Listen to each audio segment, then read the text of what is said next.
Hello बच्चों, let's see this question. तो इस क्वेश्चन में अपन को क्या गिवन है कि जो रेडियस ऑफ न्यूक्लियस डिटरमाइन करते हैं अपन इलेक्ट्रॉन स्कैटरिंग से, और जो अपन डिटरमाइन करते हैं अल्फा पार्टिकल से। तो इलेक्ट्रॉन स्कैटरिंग वाली जो रेडियस होती है वो हल्की सी ज्यादा होती है इसके हिसाब से। तो इसका अपन रीजन देंगे कि जो इलेक्ट्रॉन स्कैटरिंग होती है वो सेंस करती है कि चार्ज डिस्ट्रीब्यूशन ऑफ न्यूक्लियस, और अल्फा जो पार्टिकल वाली होती है अल्फा स्कैटरिंग, वो सेंस करती है न्यूक्लियर मैटर को। तो ये क्वेश्चन करने के लिए जो की कॉन्सेप्ट यूज होगा वो हो जाएगा alpha particle scattering, alpha scattering और इलेक्ट्रॉन स्कैटरिंग।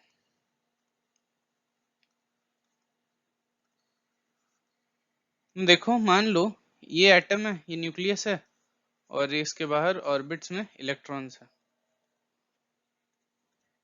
तो अगर अपन अल्फा पार्टिकल स्कैटरिंग करते हैं तो अल्फा पार्टिकल का वेट होता है, अल्फा हीलियम एटम होता है विद चार्ज +2, तो इसका वेट होता है 4। तो अल्फा पार्टिकल पे इलेक्ट्रॉन्स की वजह से अल्फा पार्टिकल पे कोई फर्क नहीं पड़ता, और अल्फा पार्टिकल सिर्फ न्यूक्लियस की वजह से डेविएट होता है। तो अल्फा पार्टिकल की वजह से जो रेडियस आती है वो कम होगी इलेक्ट्रॉन वाली की वजह से, क्योंकि जब इलेक्ट्रॉन आएगा तो इलेक्ट्रॉन का कोई मास तो होता नहीं है। तो इलेक्ट्रॉन सिर्फ चार्ज पे डेविएट होता है, तो जो इलेक्ट्रॉन्स का चार्ज है चारों तरफ, इनसे भी इलेक्ट्रॉन डेविएट होगा हल्का सा। तो स्लाइटली जो रेडियस आएगी इलेक्ट्रॉन वाली स्कैटरिंग से वो ज्यादा होगी अल्फा पार्टिकल वाली स्कैटरिंग से। तो असर्शन तो हो गया करेक्ट।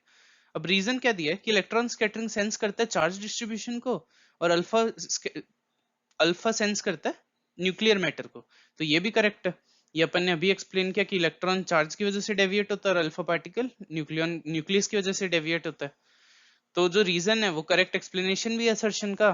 तो इसका करेक्ट आंसर हो जाएगा ए, मतलब 1। So the final answer is 1. Hope you understand it well. Best of luck.